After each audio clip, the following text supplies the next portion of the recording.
and gentlemen, here it is, the most listened to radio show on the planet. Even the other stations are tuned in too. Hi, I'm Callie from Coaster Kids, and you're listening to the Coaster Challenge podcast. Hey everyone, this is Bradley Edholm, and I've ridden over 1,300 roller coasters, and you're listening to the Coaster Challenge podcast. Hi everybody, my name is Mike Collins. And I'm EB. And we are from CoasterRadio.com, the original theme park podcast. And you guys are listening to the Coaster Challenge podcast. Do you accept the Coaster Challenge? Yes, I accept the Coaster Challenge. Do you accept the Coaster Challenge? Coaster Challenge podcast is here. It's time to face your fears. Get that theme park therapy and let us go through. Coaster Challenge podcast is here. Your fear can disappear. We know that theme park therapy can dry up all your tears. Do you accept the Coaster Challenge? Yes, I accept the Coaster Challenge. Do you accept the Coaster Challenge? We accept because you know we're not average. You're listening to the Coaster Challenge podcast.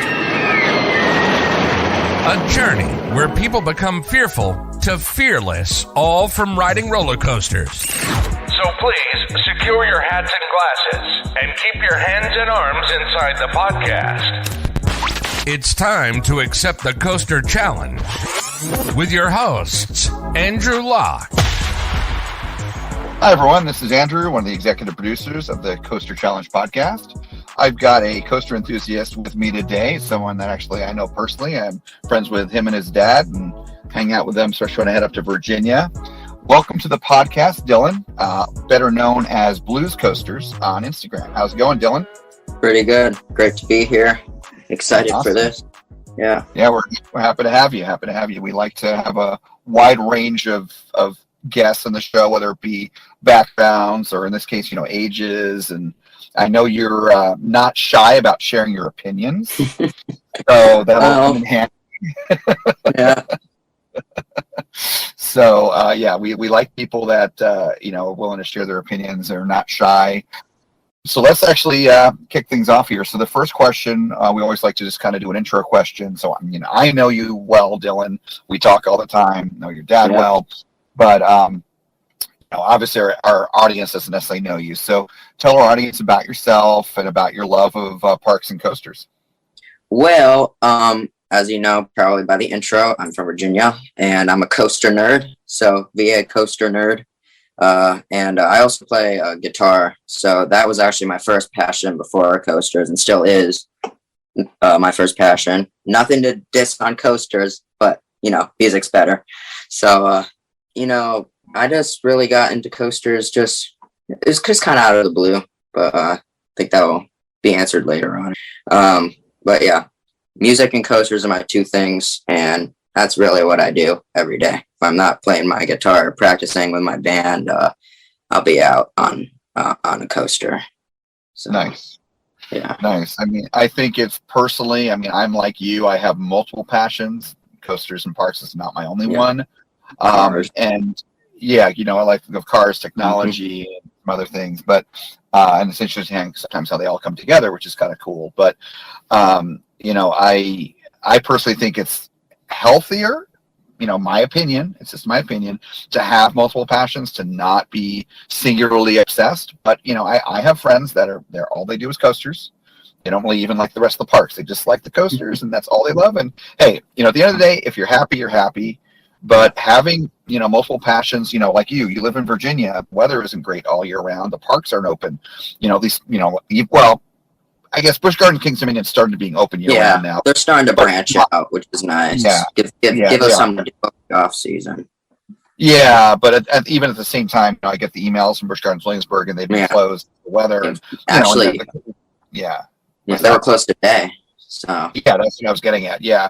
But even if they're open, not all the coasters are open. So obviously, having stuff to do in the off season, or if you can't make it to the parks, the weather's bad, whatever it may be. And obviously your other hobby, which we'll talk about more later, is something that you can do indoors. The weather doesn't matter. You can, a lot of it you can do by yourself. Just you're part of the band, and we'll get into that later. But so thanks for sharing that. And again, we'll talk more about that side of things later, Dylan. But so your Instagram name, is that really the combination, like it's the blues, like the music the blues, that style of music? So how that came to be was I used to be just strictly blues. That's like really all I listened to. And then, later on I started getting into different genres like classic rock, psychedelic rock, southern rock, things like that. But, Nice. Finding a new name for that, I think just keeping it as Blues Coasters, Nice, It's not a color, it's a genre. It's a genre of music. It's not a color. Right. That's what I figured. Yeah. Even though your logo is blue. So you mentioned, by the way, classic rock. Are you into Rush at all? I like Rush. I don't play Rush that much because I can't sing it. I don't got that voice. Voice. Yeah, Rush definitely. I love Rush. Neil Peart, one of in my opinion, one of the greatest drummers, if not the greatest drummer of all time. Yeah. Maybe it was your dad that I was talking about this, but maybe I have talked to you about this. I mean, this almost sounds familiar, but I'm a huge fan of Rush, and it was sad that we lost Neil a couple years ago. Yeah. And I think I talked to one of you guys about that, and because it's now sounding familiar. But I just was curious because you mentioned classic rock, and I love classic rock. I love the bands from that era, and Rush is the foremost of them. So, but we'll talk more about music later, but let's talk about coasters first, because that's that's the thing. Yeah. That's the thing. So let's start at the very beginning. Now, either from your own memory or, your dad, because your dad and you ride a lot and stuff. What is the first coaster that you rode?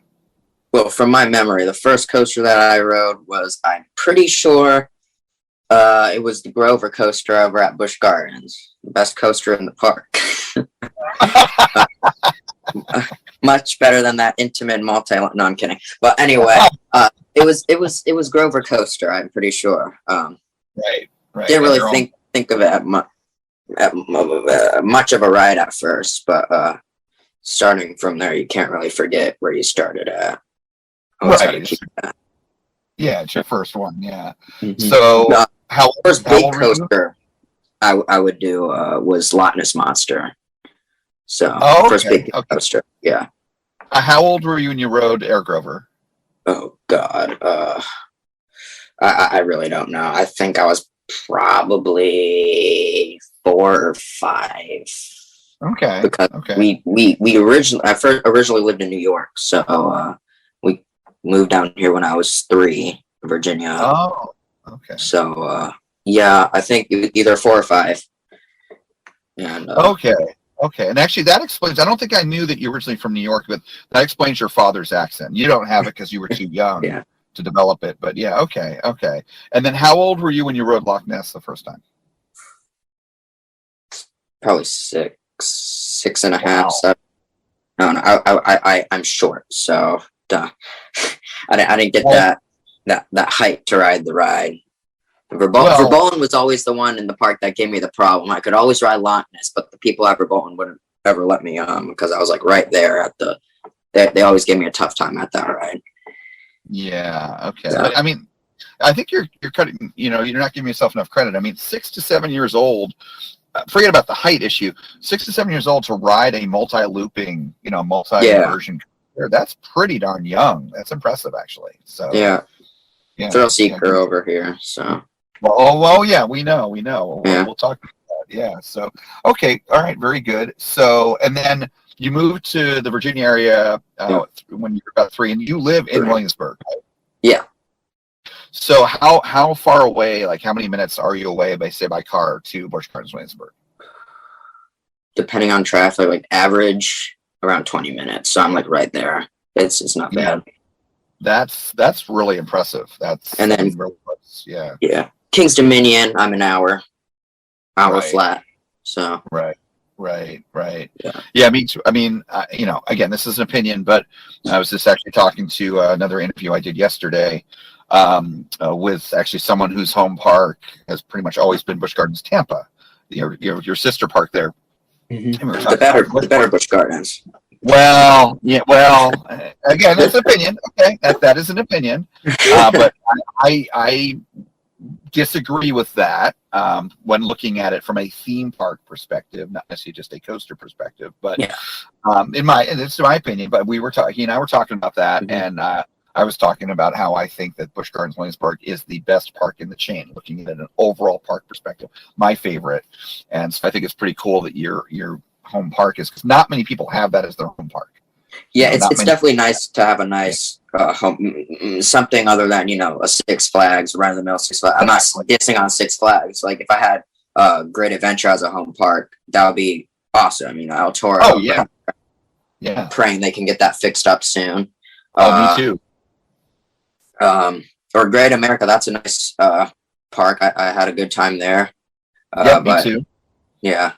But, in terms of, I'm just very happy to have Busch and Kings really close to me, because they're this may be a little biased, but they're definitely up there in terms of my favorite parks that I've been to. Yeah, no, that makes a lot of sense. I've had some great visits at both those parks in the past couple of years, hanging out a lot with you and your dad and other people, jamming and other colorful Actually, we're hanging out Sunday. Yeah.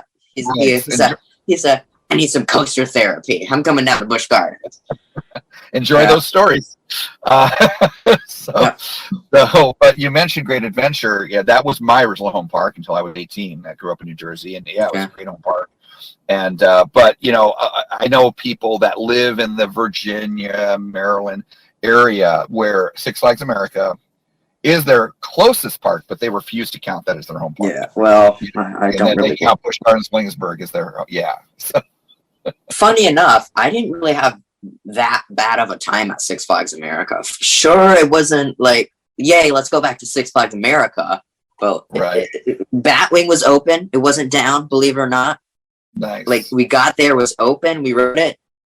One train, obviously, on Six Flags. So. Of course.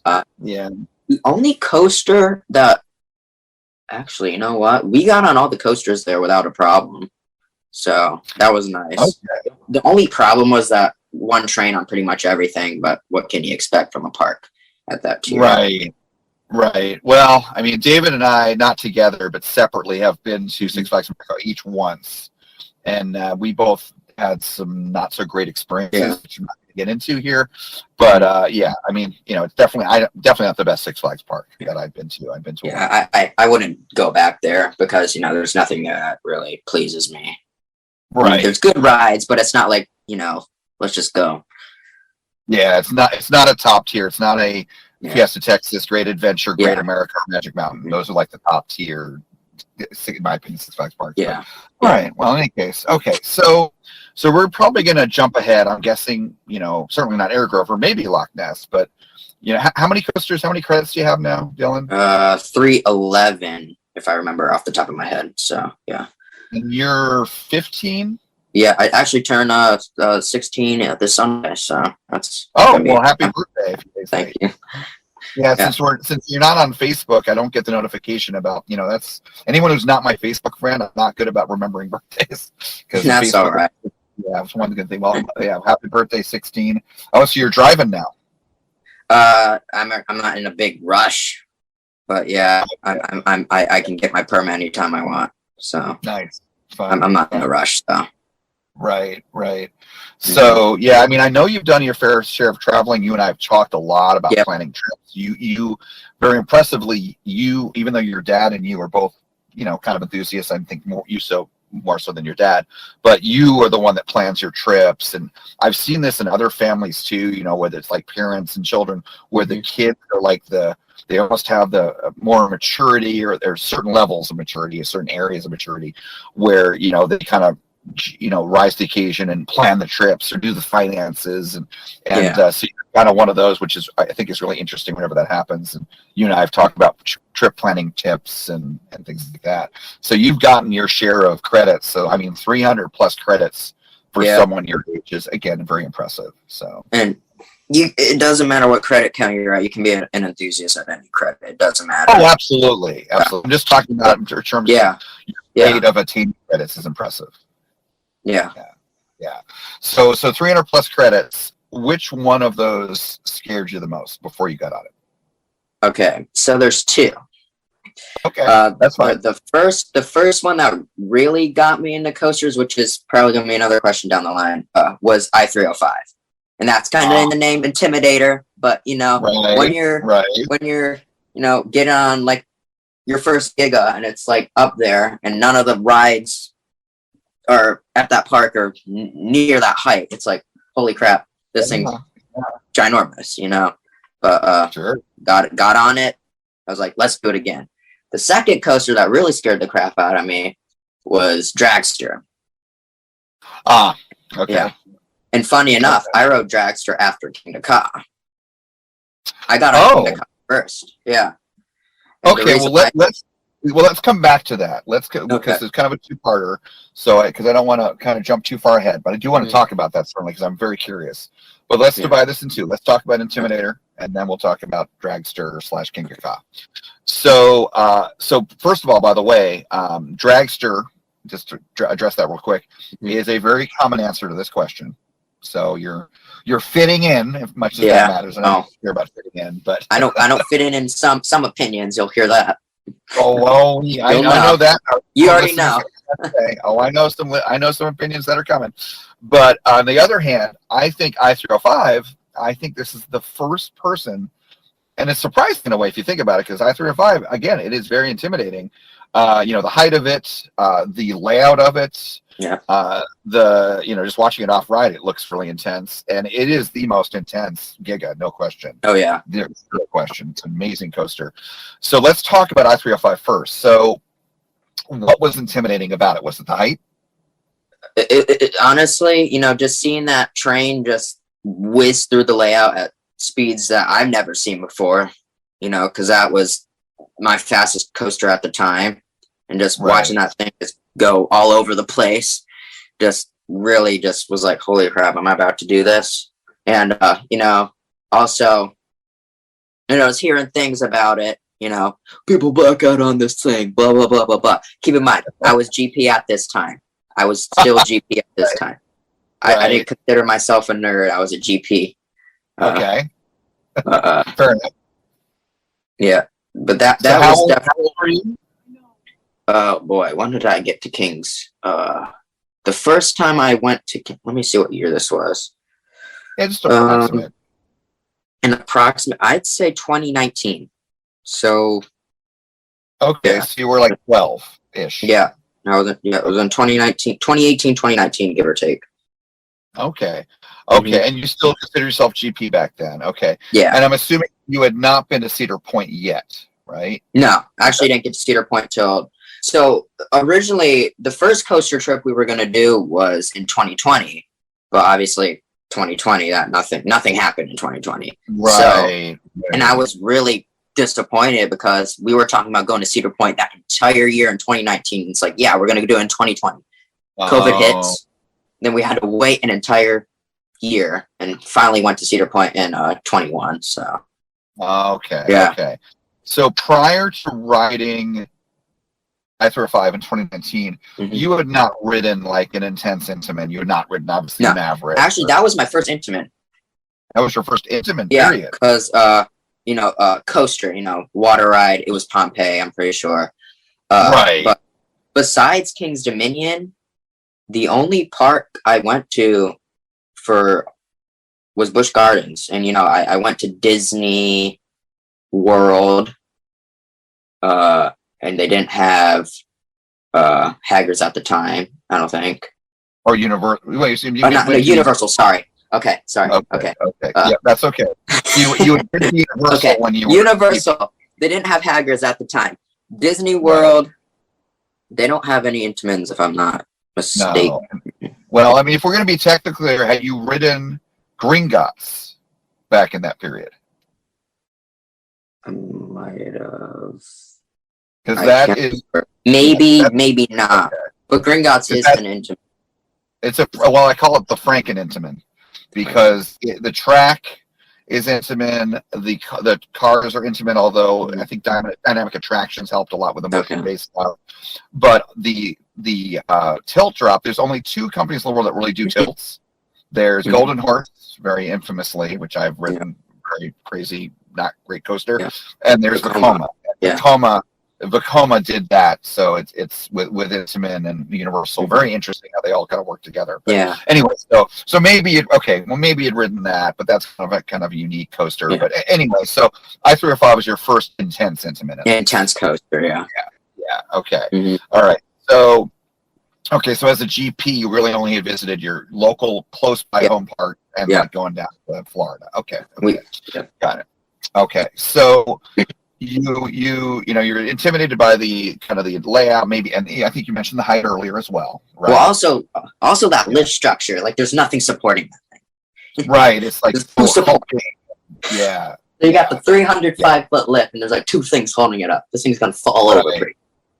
Right. So you like, and also that ride, like a lot of Cedar Fair type, level of theming / level of complexity or cover, and they don't want to have a lot of indoor queues and things like that. It's just you're just out there, you're hearing the coaster, you're seeing it in the queue. Yeah. So were you kind of just nervous, like, oh gosh, what's this going to be like? Am I going to black out? And is this going to be too intense for me? Is that kind of what was going through your head? Something like that. It's just like you get that feeling in the pit of your stomach, and it's like, okay, how's this gonna turn out?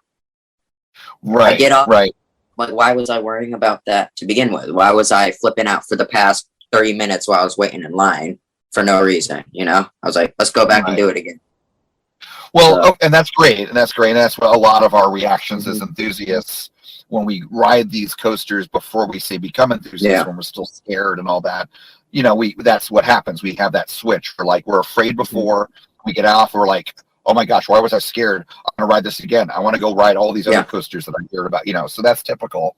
But before we get to that and kind of beyond that, talk about the, what is it, roughly 2 minutes or so of that ride, that drop and all the intense positives, what was going through your head while you were riding it? Talk about that.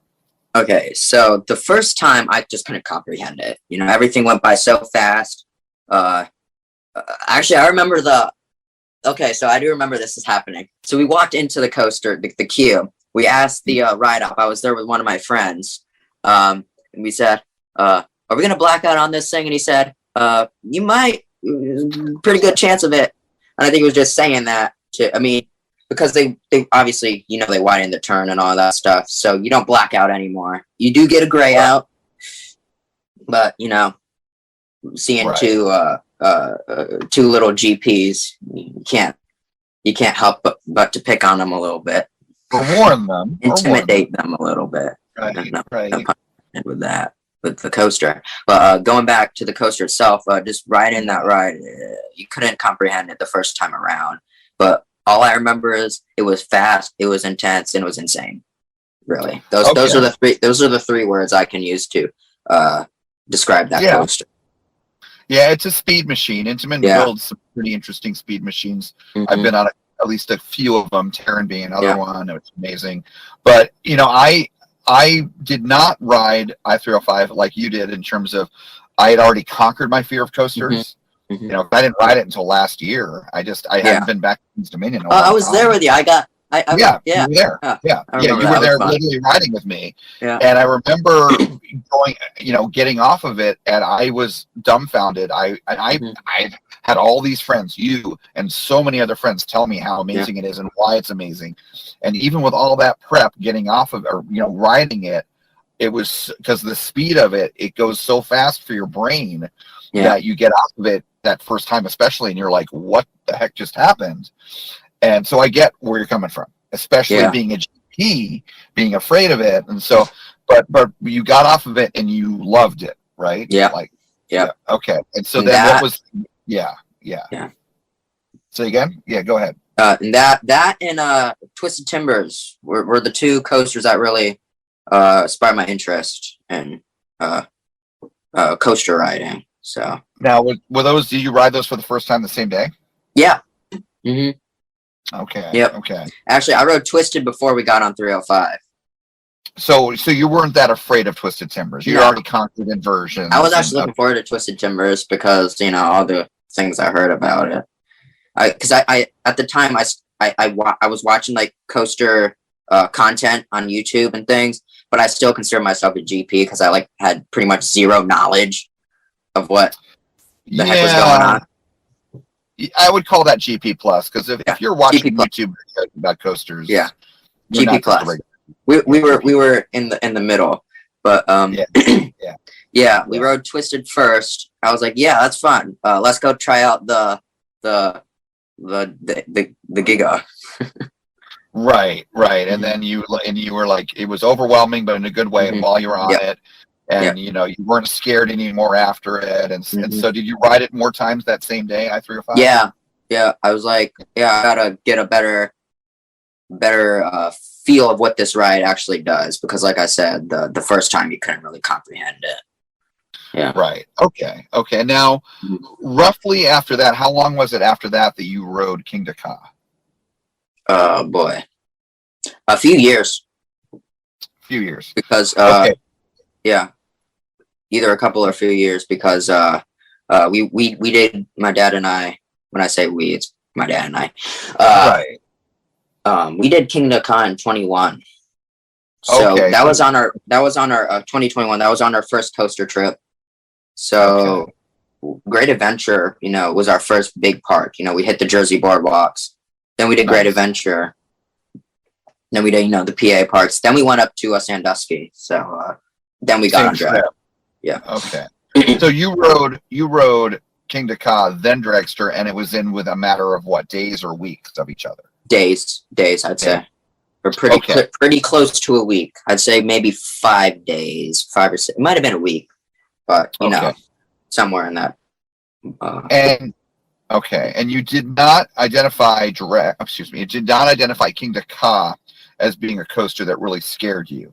No, it was scary as hell, but but I was more scared of Dragster. Why? Because the lap bars, just having that little T-bar there, right? A little T-bar. Okay, so because normally, enthusiasts, and again, when we talk about a true enthusiast, fundamentally, we're generally talking about people that pretty much they're not afraid of most rides, most coasters, and I'm not anymore. For the most part, that's how most of us are. So I get it. So because you weren't quite there yet. So, but because normally enthusiasts comparing Ka to Dragster like Dragster better, because Dragster, rest in peace, but back when it was still open, it had less restrictive restraints, and it's the same reason why.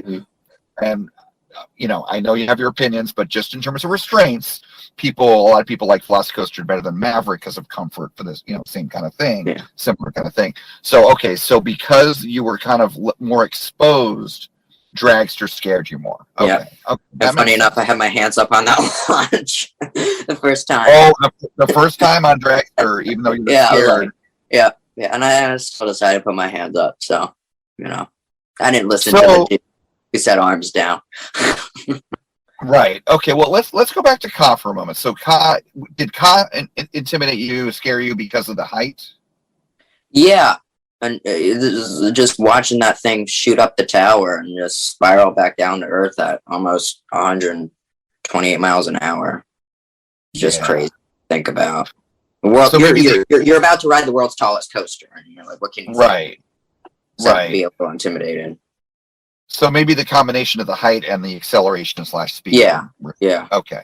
And so you rode that, and I'm sure again that short ride, how fast it goes by. It's like even more like I-305 like that, where you can't even process it. So then you get off of King Dakar, and what were you thinking?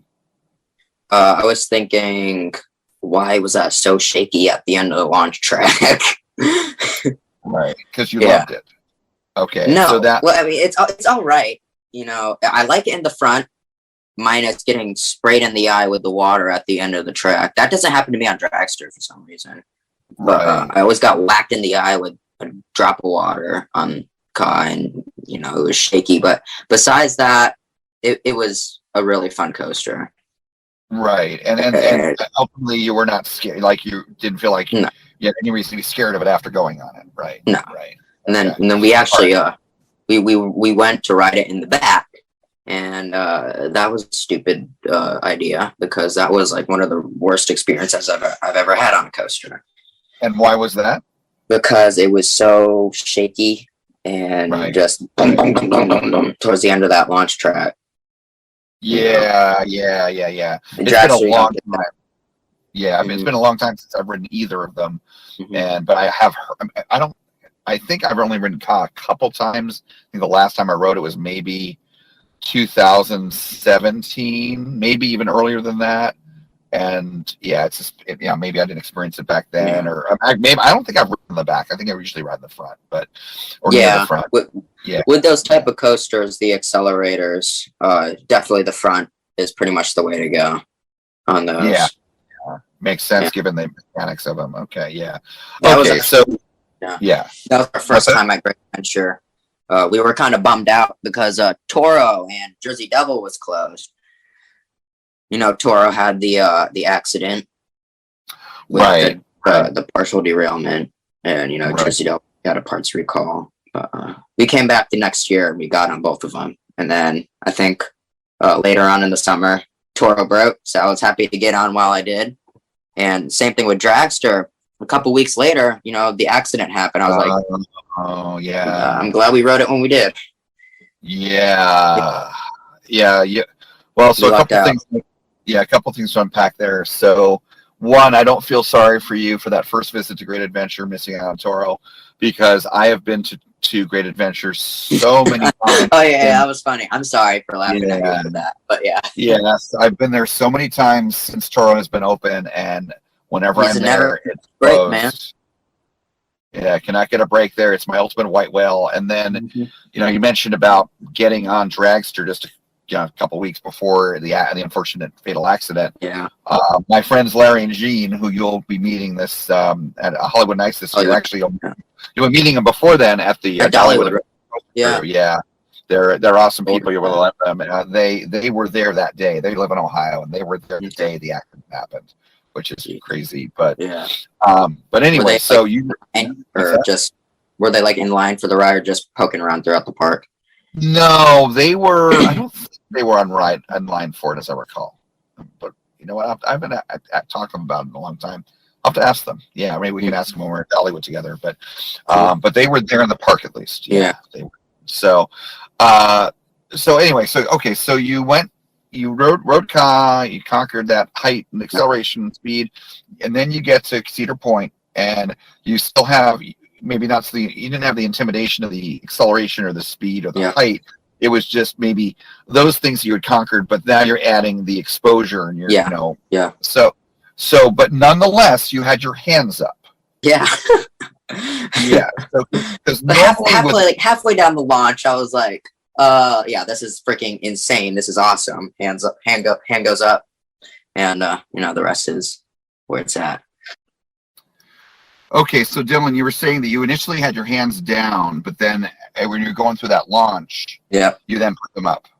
Yeah, about halfway, it was like, this is incredible. And the hands went up, and the rest is history. The rest is Blues Coasters history. Now, to be fair, though, you were concerned about those restraints. That's what was making you nervous after having already conquered Ka. Yeah, so you're going down that launch, but if you kind of think about the being nervous about restraints on a coaster like that, going up that top hat, straight up, coming straight down, going over the top hat, the airtime up, those would be where you'd be concerned about the restraints not being sufficient enough. Yeah. So what do you think, just the elation, the endorphins, the adrenaline that were kicking in on that launch was overwhelming your concerns, basically? Pretty much. Yeah. The adrenaline. Yeah.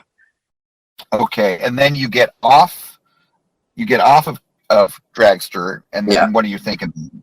I got off, and I was telling my dad, I was asking him, what do you like better, that or Tina Ka? That was the first thing that came out of my mouth. And he was like, this thing, definitely. And we got off the ride, we were like, holy crap, this thing's incredible. Posted it on my story, credit, blah, blah, blah, blah, blah. Incredible coaster.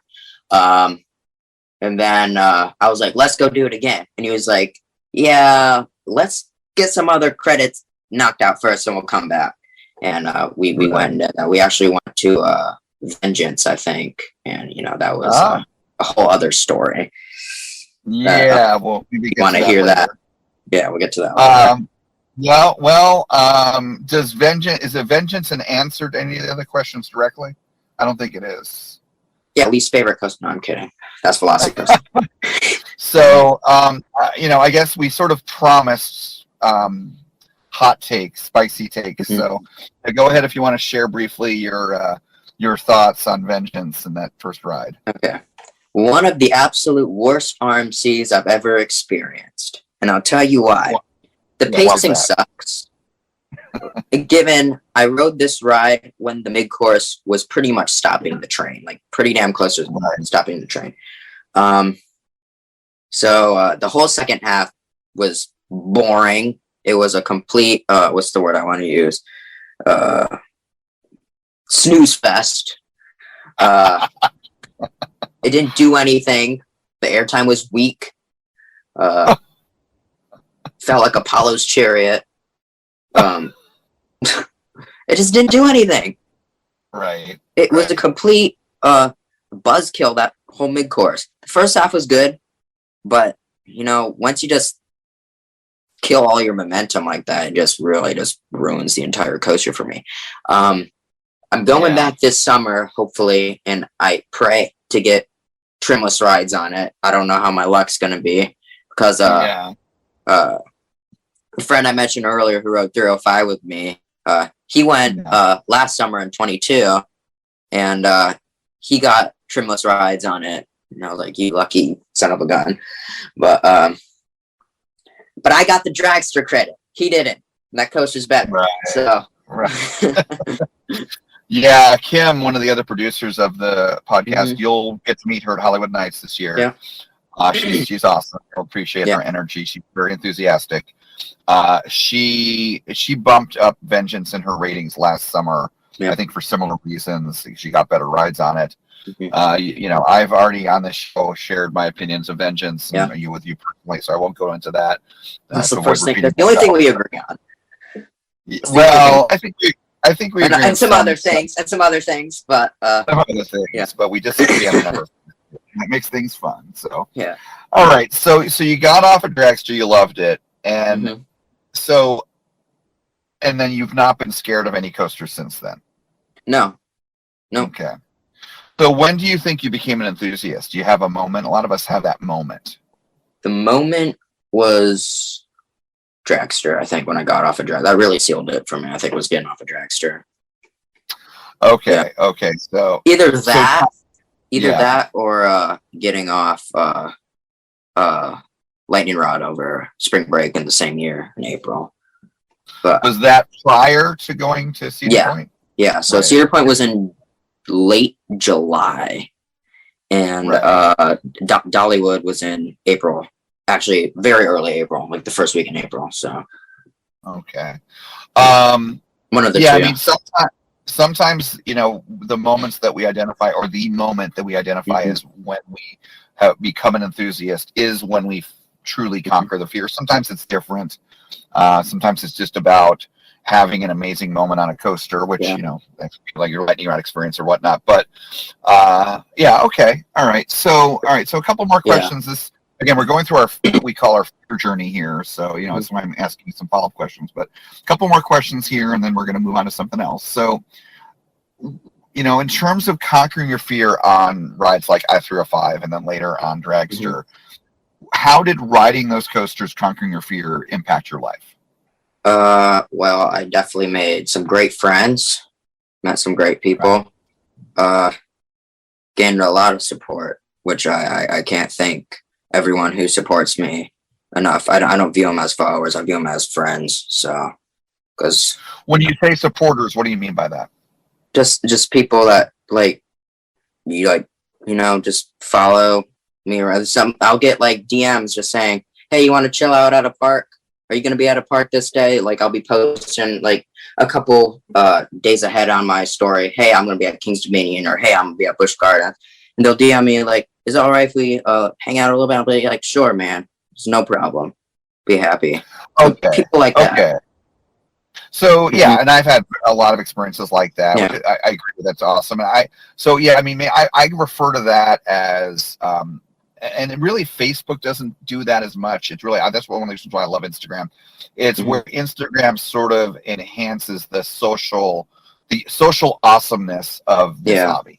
That's kind of the way I look at it, is me. Definitely. I've met some amazing friends, you know, just by people DMing me, you know, interacting with me, and or sometimes me interacting with them first. But yeah, no, I totally get what you're saying there. So the social. Okay. Now, if we take a step back and not just you conquering your fear on those 2 coasters, you think about, you know, maybe the fear, but, you know, going beyond the social aspects, or just in terms of enjoying coasters and parks to the degree that you do and all the parks you've been to, have they had any other significant positive impact on your life in any other ways, like taking a step back?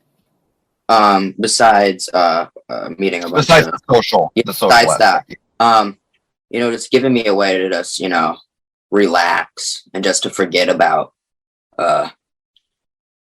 just various things going on at the time.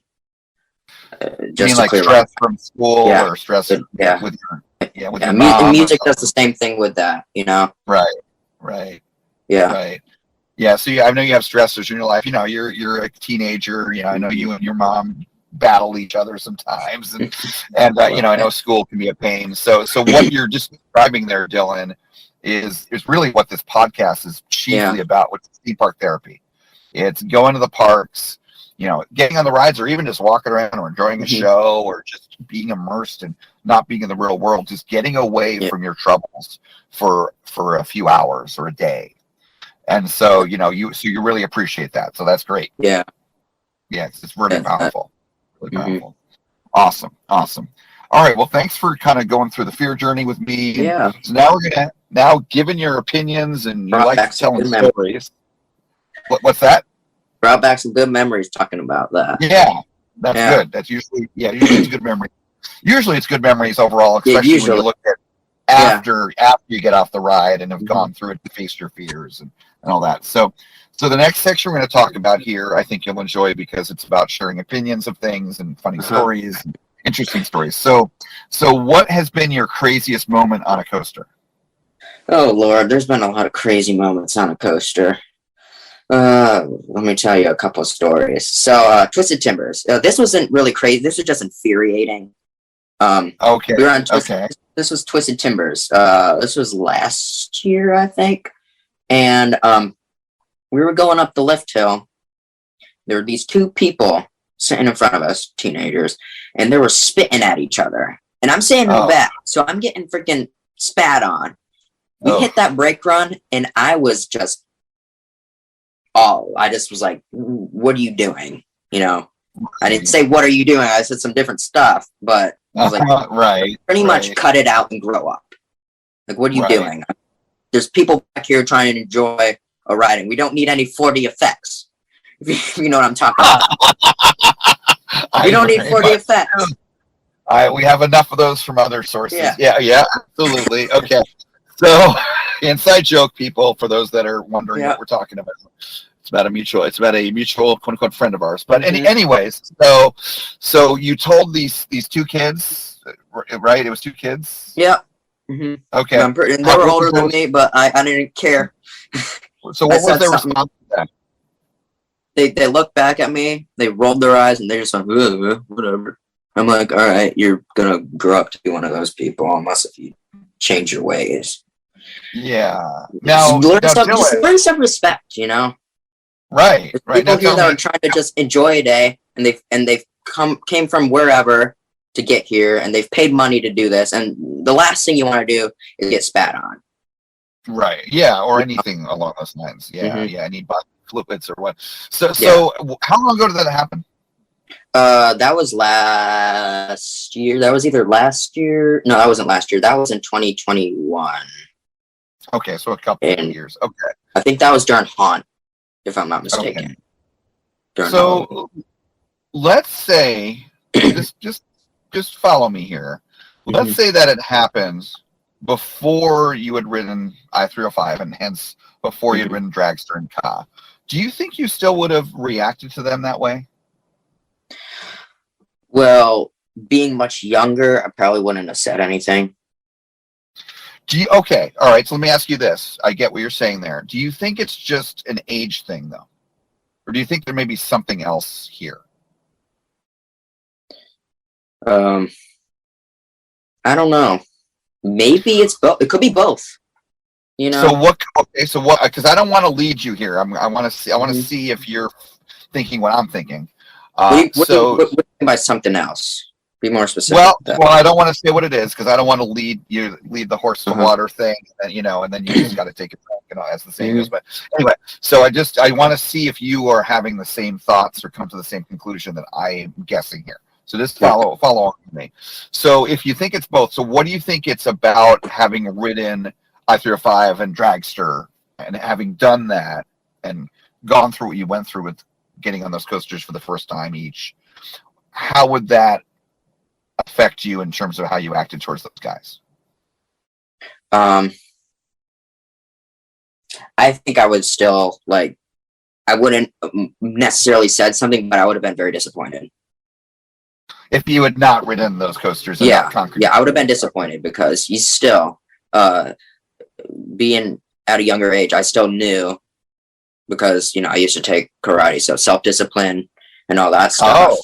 Okay. Yeah. Okay. So, okay. I knew that that's totally uncalled for and it's ridiculous. Oh, sure. No, I agree with how you handled that. No question. So, all right, let me because I don't want to take too much time on this. We got some other things to talk about. Let me kind of jump to what I was getting at and see if you agree with it at least. So you conquered your fear, a couple times here, I-305, and then stepped up. And that's oftentimes with fear journeys. It's not necessarily just one ride or one coaster.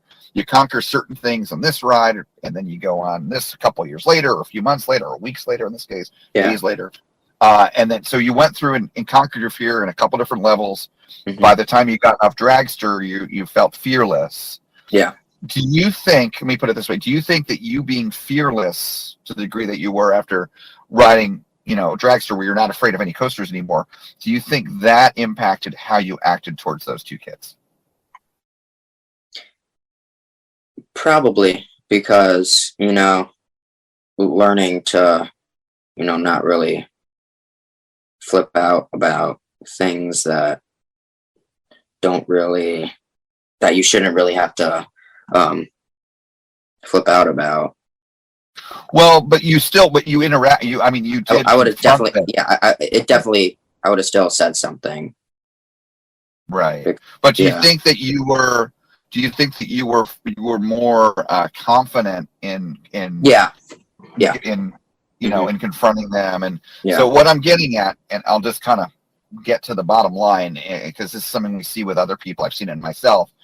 Is riding coasters, and it's not just about just conquering the fears. Fear is a part of the mind, so it's like a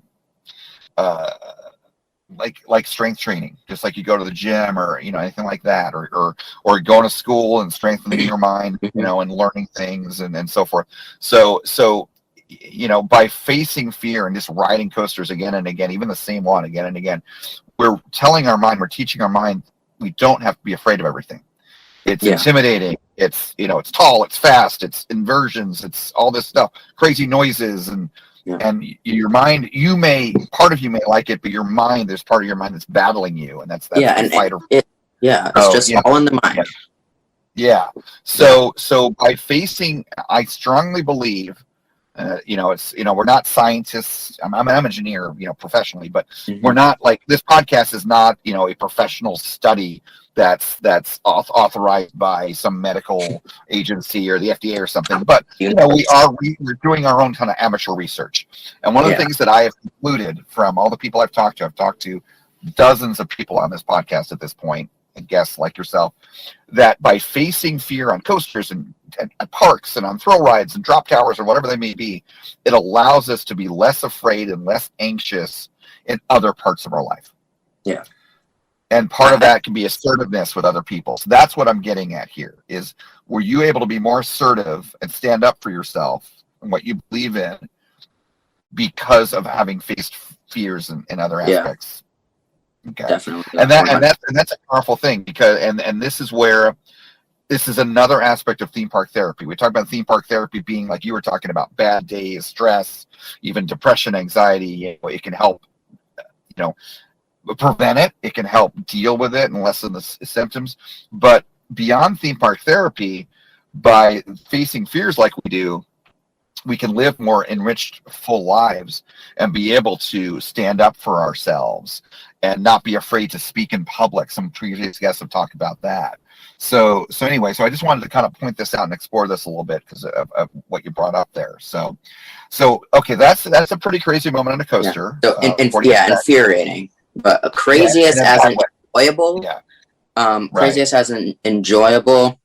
Yeah. I would have to go with the lightning rod rollback that we got over the summer. That was fun. It was cool because you can feel it's not accelerating correctly.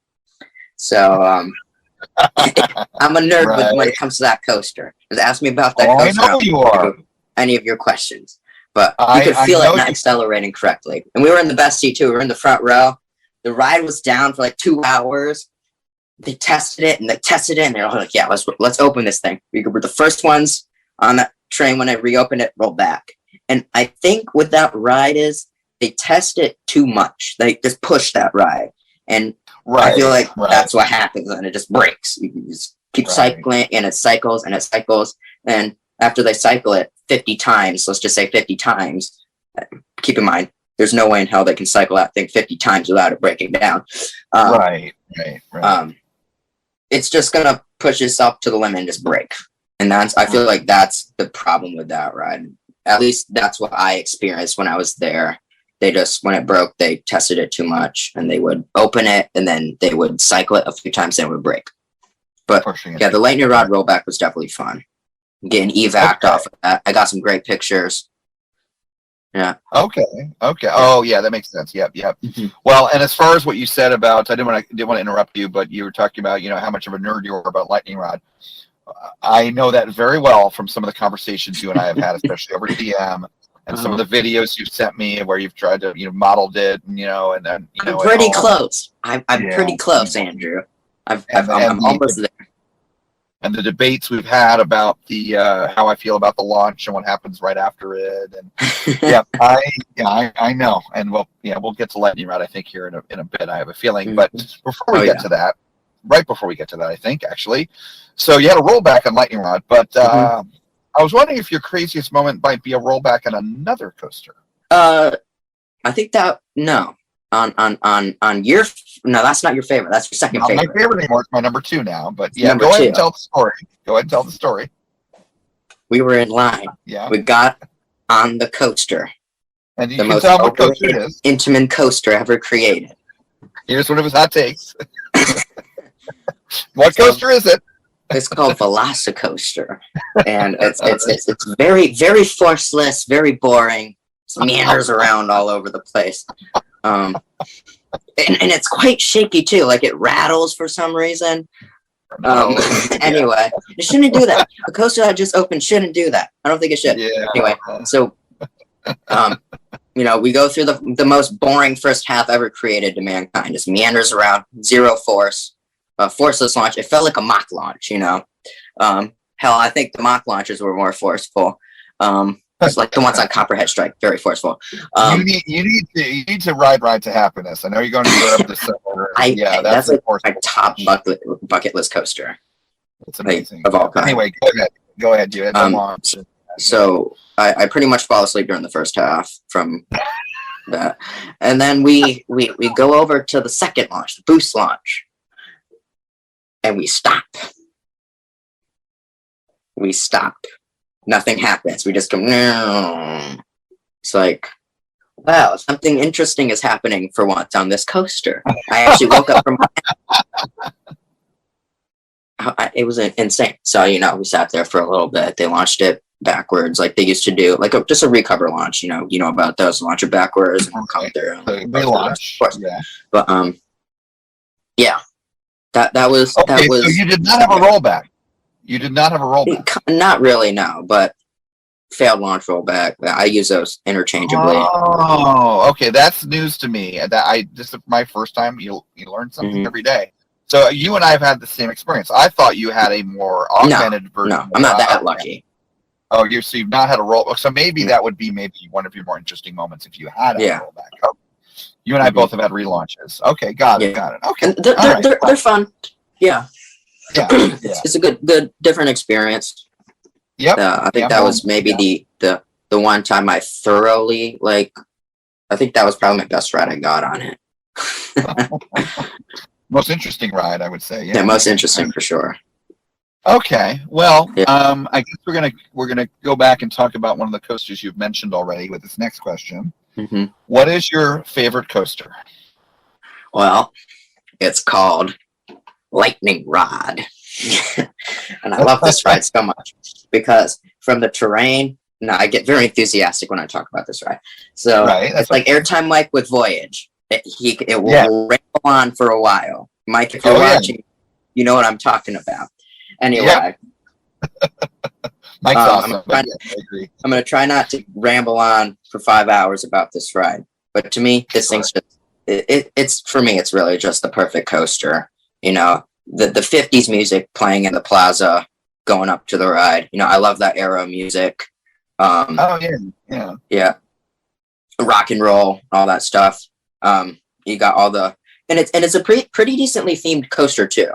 You know, you got the cars out there and all the different props in the queue.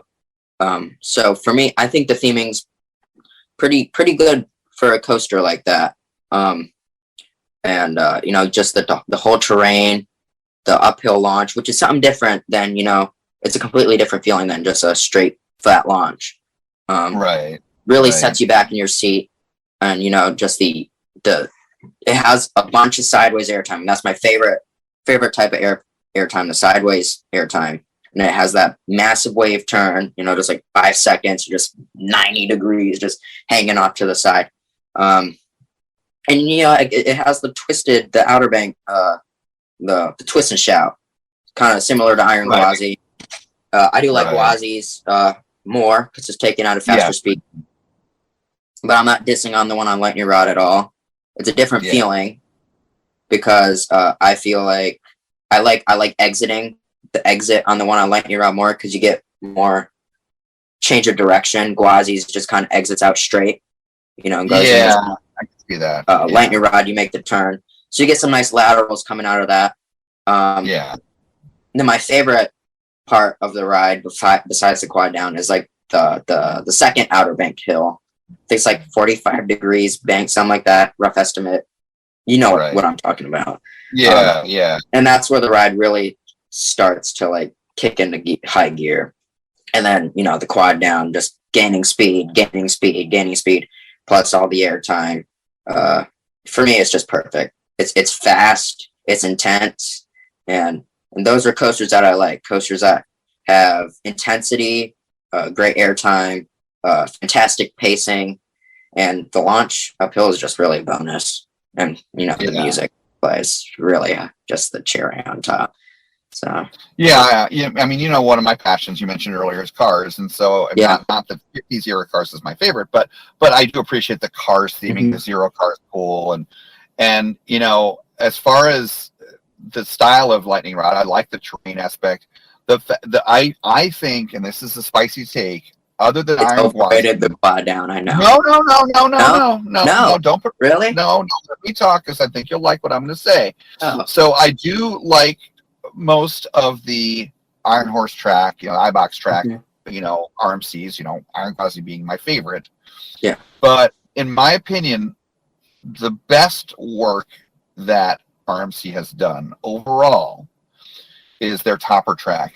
I love Outlaw Run.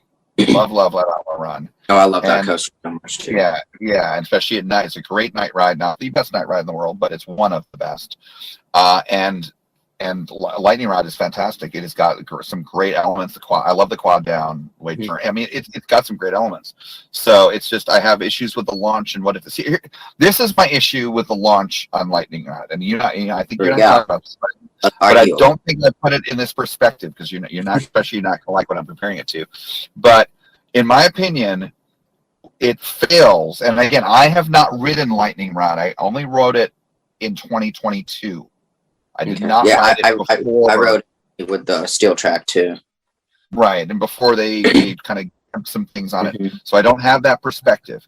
So, but the launch on it, I can't help but compare to. I'm not even going to use Maverick because Maverick's got that's great too. But really, I would compare it to I-305, Sky Rush, and Conda. I know you've not ridden Conda yet. In terms of, and those are not launches. I know that, but they're very fast elevator lifts. They're much faster than chain lifts, and especially Sky Rush. But Conda has it too, and to some degree, I-305 benefits from it.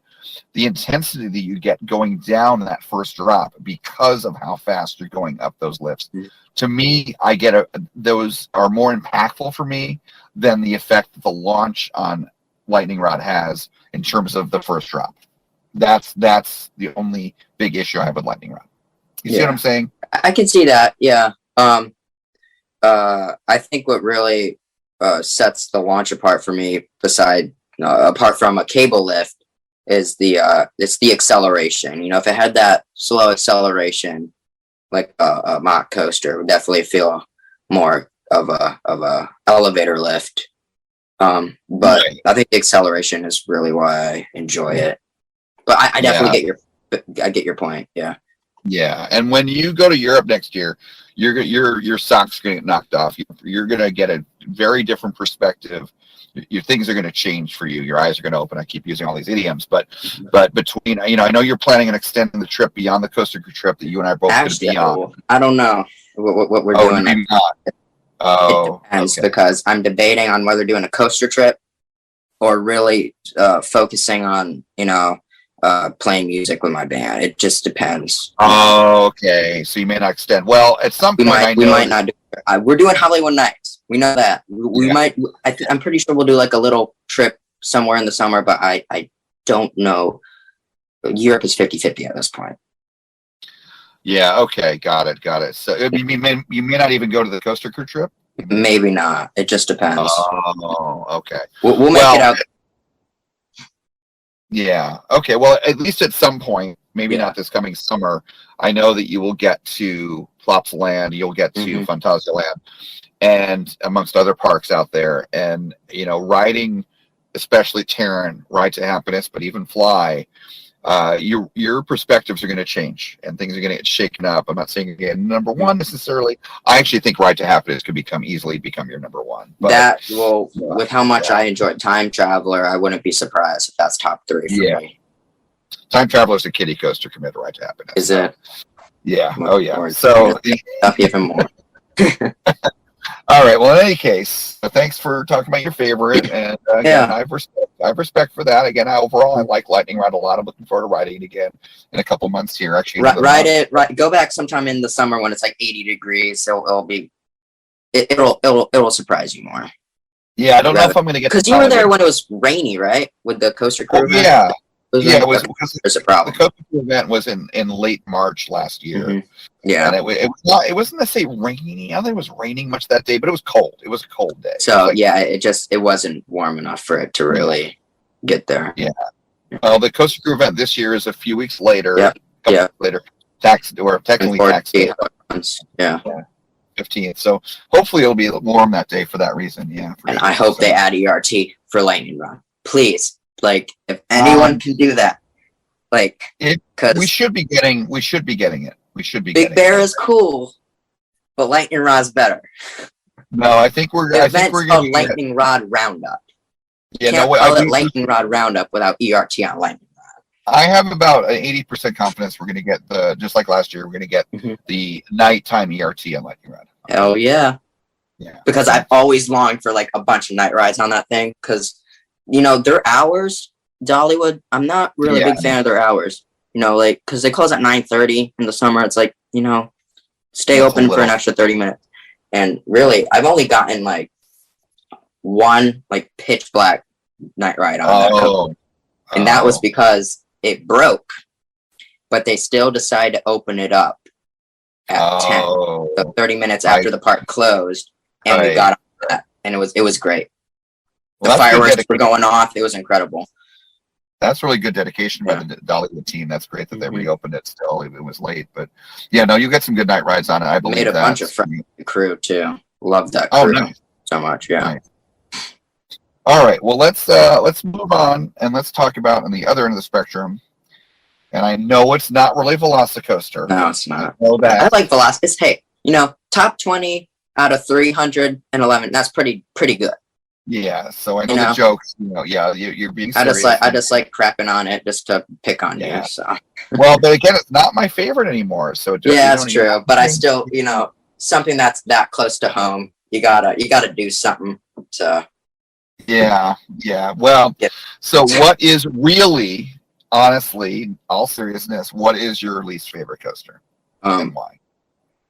I think I don't really know what least favorite because I stopped ranking after a certain number, but I would say the worst experience I've had on a coaster as just coaster itself, not interactions with people. That was the twisted thing. Was Mind Blower over at Fun Spot and Kissimmee. It's the Kissimmee Fun Spot. Yeah, the Kissimmee Fun Spot. Yes. That coaster was just so shaky, and it's a shame because the layout's fantastic. I love the layout. I love the corkscrew, the inversion. But it's just rough, and I have a high roughness tolerance. Right. I'm not sure if did you ride Grizzly when you're at King's Dominion?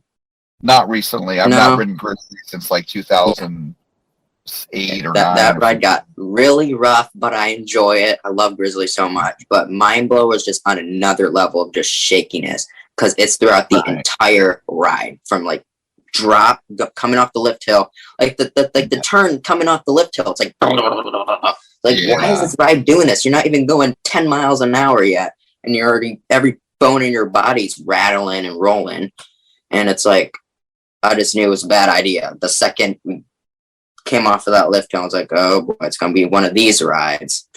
And yes, it was. If it could really benefit from some Titan track or just any gravity group retrack like they're doing with Voyage and Grizzly during the this season. So yes. Speaking of Grizzly, I am looking forward to riding Grizzly again for the first time in a while after all that work is done, and I definitely want to get up there this year for that reason. As far as Mind Blower goes, that's one of my home parks, and I don't ride it that much, but I did ride it as recently as a couple months ago. I've ridden it, a few times in the past year, and it keeps getting worse and worse. And I wish Fun Spot Kissimmee. Well, I wish the Fun Spot company would give as much love to that ride as they do with GCI to White Lightning. They're working with RMC now. So Fun Spot, if you're listening to this, give them a call. That'd be nice. Yeah, maybe. RMC Mind Blower. Yeah.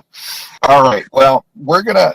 It's fun talking about coasters. I've talked about coasters a lot on offline, but it's nice to talk about it here so our audience can hear and so forth. But we're gonna talk about something else now for a couple of questions before we wrap things up here. So, as we were alluding to in the beginning, and we've already kind of revealed what it is, so it's not a big surprise. But I know you have another big passion besides coasters, and why don't you tell us more about it? Well, music is my main passion. It's really what I started out with. Funny enough, I started out with piano. Hated piano so much. And then took lessons for a little while. Then I said, I'm not playing this. I'm playing guitar. So ever since then, I've been playing guitar. And I started when I was 5.5, maybe, give or take. 5.5. Wow. Yeah, when I started playing the guitar, and I still play it every day.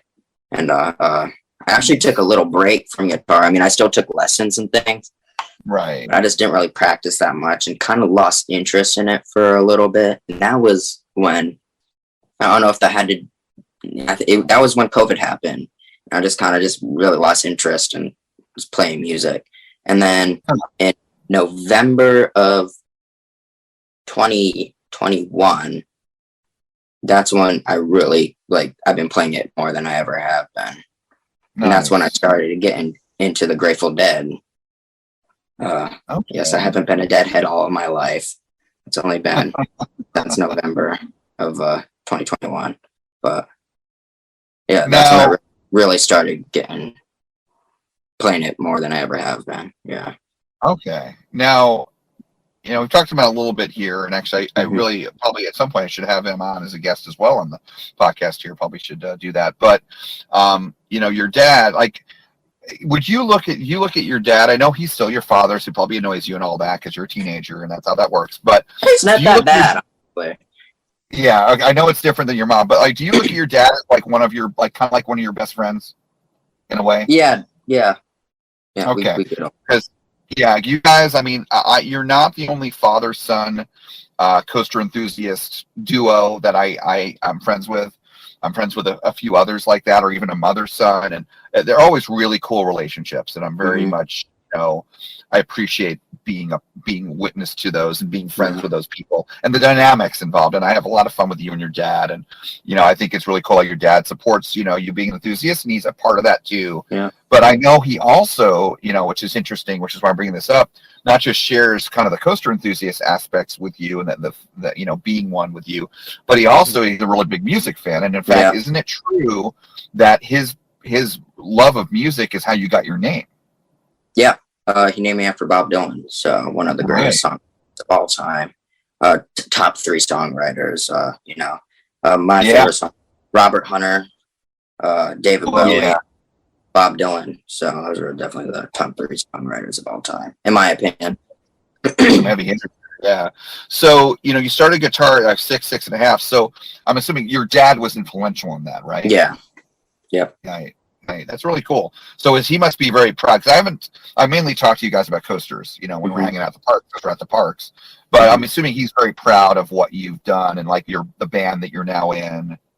Yeah. That we just formed that in, I think September or, no, actually it was in December. We formed in December, like really started practicing in December. So it hasn't been that long. And we already got, Doug Irwin. He was the guy who, he actually crafted all of Jerry Garcia's guitars, and he follows us on our band page. So we found that like really interesting. So one of the greatest years of all time. Yeah. Wow, that's pretty cool.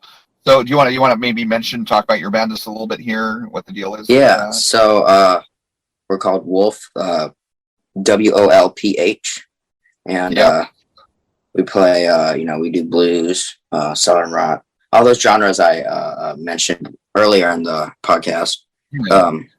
And we're gonna start doing some original stuff soon. Nice. We got a lot of shows. Well, not like ton of shows, but we play at least one every month. And I know in April, I think we have around 2 shows. I know in May we have 2 shows. June, I know we have 1. In March we have 2. We actually got one coming up March 25th, I think. But where are the shows at? Where do you perform? So we play like in Williamsburg, West Point. We've done a couple in Richmond. So, and then October 28th, we're going a couple hours out, and we're opening up for Last Fair Deal, which is one of the biggest, one of the big Dead cover bands. So that's a cool privilege to open up for them. Wow. Now, just to understand here, so it's your friends and you are in this band and Wolf, and you guys are all like around the same age or high schoolers? Yeah. We're all 15 except our bass player. Yeah. Okay. And the band that you're opening for, like, are they adults? Or are they like? Yeah. That's really, I mean, that's got to be like, you got to feel good about that. Yeah. And it's a great privilege to do something like that. We're really happy about it. Now, the venues that these other venues, like a couple, like 1 or twice a month that you're mentioning, or what kind of venues are we talking about? Like, where are you performing? It just depends. So like the stuff in Richmond, I think I was told it can get around upwards of 1,000 people, give or take. I think it can get higher than that. We haven't played in front of that many people yet. I know we didn't do a show of ourselves in front of 1,000 people, but it was we did the 3 of us before we were an actual band, did play in front of 1,000 people with different blues artists from the area in the summer. So that was a fun opportunity. Most places are like little, not little, but restaurants and bars and things. But we do outdoor venues, and we try to get a lot of people in there. So. Okay, now, I mean, if some of these venues that you're talking about, maybe not the ones you've done yet, but coming up here, and the other bands you're playing with, I mean, it sounds like, this is where tickets are sold, right? So I know the one, let me see what date it is. It's in May 6th, Saturday, May 6th. They're doing a ticketed show. There's going to be 3 bands. We're going to be the finale band from like 5 to like 8. Around that, and they're expecting like I think 300-ish people, so that's gonna be fun. Yeah. So and you guys get part of the revenue, right? Yeah. So I mean, you guys just started in December. You're basically high schoolers. You're minors, and you form this band, this really like high quality band and everything. Where you're starting to perform. Starting to perform at venues less than a year, like within a few months after starting your band, to the point where you're getting tickets and bringing in ticket sales. That's really impressive. Yeah, we even last week on Sunday we went to the studio and we did some cover stuff. That turned out really fun. That was a fun experience, and if you get a chance to listen to that, I think you'll like that. Nice, yeah. So professional recording. That's really, and that's a good way to start, is to start with covers, but like get used to the studio experience and what that's like. It's different. That's really great. I mean, now you mentioned that you're going to start doing some of your own original content. So who is writing the music and lyrics for that? Or is that all of you combined? We all try to chip in, but I think at the end of the day it's probably going to be me doing like most of the stuff. But each of us will be writing our own stuff eventually. But I think in terms of right now, I think I'm the one that has the most motivation to like, let's do some original stuff. Wow. It's just finding the time to write the music and get the lyrics and all that stuff. But when I find the time, you do it. Yeah, I know, because granted you don't have a job, you're still in school, but school can be very demanding. You go to you go to a kind of a special in a good way school. You don't go to public school, right? You go to like a private school, like a So that can be more demanding because it's a higher level and stuff. So I totally get it. I know school frustrates you. You're almost done. You got a couple more years. Sometimes, and then junior year, I've heard that's the worst. Junior. It can be most intense. Whoopee. School is really not that bad. It some weeks are better than others. Like this week, this week I just got done with, that was really busy. It was a really busy week. We made it through though. Hopefully next week's lighter on me, so I can find some time to do some other stuff. Right. So I know we originally were hoping to have your whole band there, but obviously with the other guys not being part of the interview, might get a little impatient and all that. So we decided not to do that. But I know that you can, you've got your guitars, and I got it on over my shoulder right now, actually. Nice. You want to play something for us? Yeah. So I got my acoustic with me. We're tuned in open E, so it's a different tuning. I like doing open E for like solo stuff. This one's Little Martha. It's by the Allman Brothers Band. It's just an acoustic tune. Yeah, cool. So play some with this. Yeah.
Something like that.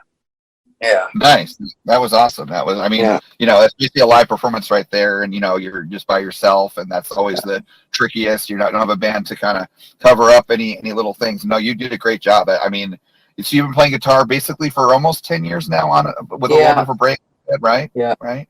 And No, getting into that finger picking and open E stuff, that just started this year. So. Oh, nice. Yeah. No, it sounded great. January. It sounded great. Yeah. And I believe if everything works out right here, you know, I'm kind of doing this, recording the, obviously we record these episodes, then they get edited and published, but I believe we're going to have a nice little surprise from Olive Wolf at the end of this episode, maybe one of those studio recordings you talked about, right? Yeah. So that'll be a nice Definitely. treat for all listeners. Yeah. Awesome. Well, thanks for sharing. I mean, that's very impressive. I identify coasters, theme parks together, and then cars as my two primary passions and hobbies, but I very much love music, and I have a very eclectic taste with genres, and pretty much the only thing I'm not a big fan of is most rap. Yeah. I just, to me, it's not, a lot of it's not music, it's just yelling and it's talking. It's talking. Yeah. That's what Jerry Garcia said. Rap is not music, it's talking. It's something, it has rhyme, it has meter. There's nothing wrong with it. Yeah, it's like a poem. But like pretty much, you know, all other genres of music, but especially classic rock's one of my favorites. And you know, and I like a lot of instrumental and classical too. But yeah, no, I you know, a lot of the stuff that you guys do is my kind of thing. And so I, as you know, I try to make it up to the Virginia area for the parks, you know, for Pennsylvania, for Busch Gardens, Williamsburg, a few times a year. So hopefully maybe I can make it up there when you guys are doing one of your shows and I can check it out. That'd be awesome. Yeah, we'd love to have you. Yeah, that'd be awesome. That'd be cool. Yeah, maybe we can make that work for sure. And I hope you guys succeed so that maybe, you know, in a few years, you know, maybe I won't have to travel far because you guys are touring, and maybe you come down to Florida. Yeah, you never know. All right, well, we're going to finish up the interview, Dylan, but thanks again for sharing music and everything. No problem. We like to explore other areas of our guests, you know, passions, and it's not just about coasters and parks. So, you know, we had to do an entire interview about with one of our guests. It was all about animal cruelty and what she does to fight it. I mean, just because it's something I'm a big fan of. And anyways, but yeah, so let's finish up the interview. So, speaking of that person I just mentioned, so she is a good friend of our podcast. Her name is Tracy Lystra, and her son Dusty was about your age, and he unfortunately, sadly, just passed away recently this past year, very suddenly and unexpectedly. And he was especially good friends with David. David was good friends with that family, and understandably, his passing hit David especially very hard. And it really kind of made him and then the rest of us think about mortality and you know, what happens after we pass away and how, you know, what our legacy is. So this next question is one that we added because of sadly what happened to Dusty. And so, you know, thinking about for yourself, you know, hopefully you live a long life, but whenever your life were to end, you know, how do you want your family, your friends, your colleagues, your bandmates, you know, whoever is in your life, how do you want them to remember you by? let me think here. This is a question that you can't really just answer in 2 seconds. But if I had to do it right now, I'd go with like just to be, a relevant part of their lives. Some of that was relevant. So it may be an important part of their lives. In other words, yeah. That, So for example, for my bandmate's a relevant musician. Something like that. That makes a lot of sense. Yeah, I mean that's short but sweet. That's very, in a way, that's very profound because just that one word, that you want to be remembered as someone that was relevant, that was someone they think of, that was significant in their lives. That makes a lot of sense. Yeah, so, thank you. So the other kind of similar kind of question, though, we've had this from the very beginning of the podcast, and you can think of this in terms of kind of the mission of the podcast. About theme park therapy, about the idea that parks are not just for fun. They are fun, of course, but they can actually be good for you. Like you talked about, you enjoy going to the parks just when you're having a bad day or just to kind of escape. That theme park therapy we talked about, you can, in terms of that, maybe people are going through some hard times or, dealing with depression or anxiety or stress or the bad week at school or whatever it may be. Or you can think about it in terms of just being a big time nerd, as you said, coaster enthusiast, any advice for people that are budding enthusiasts or whatnot. But, whatever you want, whatever you want to share there, one kind of last bit of pearl from Dylan advice you could give. Well, since I'm not old and shriveled and wise, if I had to say something, I don't have the long beard. I don't have the. Anyway, I'd say just don't quit. I think because if you quit, you really don't know how close you are to success. So I think don't quit would be what I would say to someone if you had any advice to give, because you just keep on pushing on. You'll get there. It might take a little while, but if you quit, then you're not going to get there. It doesn't matter. But if you keep pushing, you'll get there eventually. Yeah, don't give up. That's great. Yeah. That's a great advice. And I kind of live my life in a similar way. I believe that, I like living by idioms because they exist because some wise people thought of them and a lot of other people agreed. That's why they're famous. And one of the idioms I live my life by is persistence is a virtue. Definitely. And that's kind of very much, in line of what you just said there. So I think that's great advice. So thank you for sharing. So last but not least, please answer this question if you'd like, not just in terms of, blues coasters and in terms of your coaster side, but, please promote your band too. Because I think what you guys are doing awesome. I think it's really impressive, that you guys are making the inroads that you are and getting out and doing live shows and stuff. So share about blues coasters and about you and also about your band, how people can find you. Okay. So, first of all, Blues Coasters. I'm on YouTube as just Blues Coasters. The B is capital and the C is capital. There's a space between the two things, no underscores. That's on YouTube. On Instagram, it's blues_coasters. You'll find that. But before you follow that, please go subscribe to Wolf Band on YouTube. And that's WOLPH Band on YouTube. And on Instagram, we are WOLPH_band. So it's just like the Blues Coasters thing. On Instagram, it has the underscore. But please follow that before you go check my account out, because we're really trying to get our band out there and just,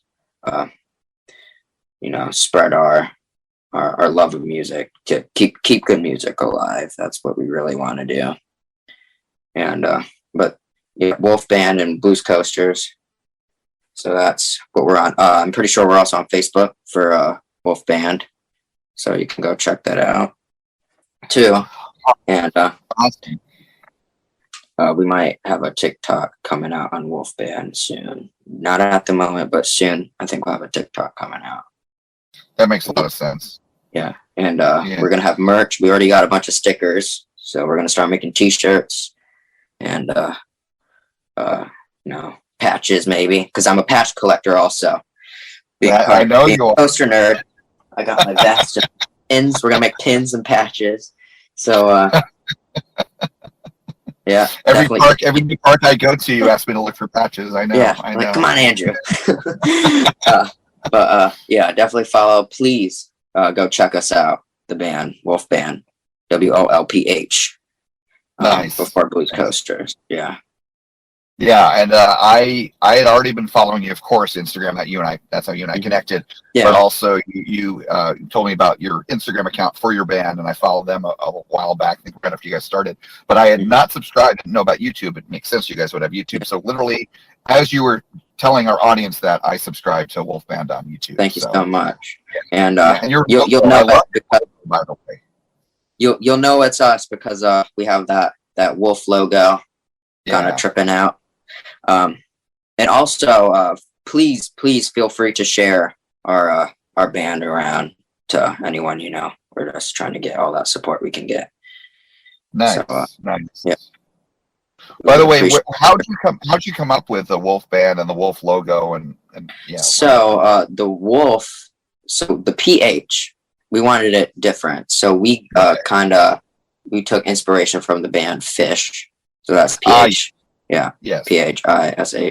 And then Wolf is actually just regular spelled Wolf, is one of the names of Jerry Garcia's most played guitars. It's one of his most famous guitars. So if you are a Deadhead, you would know that the Wolf is one of Jerry's most popular guitars. And it's one of the most beautiful guitars you've ever seen. It's nothing like any other run-of-the-mill, Gibson Les Paul, Fender Stratocaster. If you look at any of Jerry's guitars, the Rosebud, the Tiger, the Wolf, the Lightning Bolt, they're all just the most beautiful handcrafted instruments that I've ever seen. Just the hand inlaid mother of pearl and the brass and all that stuff that's on the guitar. It's real incredible. So if you guys like anyone who's like art, that's definitely art. And Doug Irwin, the guy who made that, definitely one of the greatest luthiers out there, and we were very happy to have his support on Wolf. So nice. Wolf, yeah. Nice. Yeah, I mean, I am not a big time musician. I did play drums and percussion. Back in school. I mean, I stopped it after high school, but it just wasn't a big passion of mine. But like I said, I love music. I've been to many concerts. I love seeing live music. That's why I want to see you guys live. And I never really thought about this much, but you just kind of alluded to it.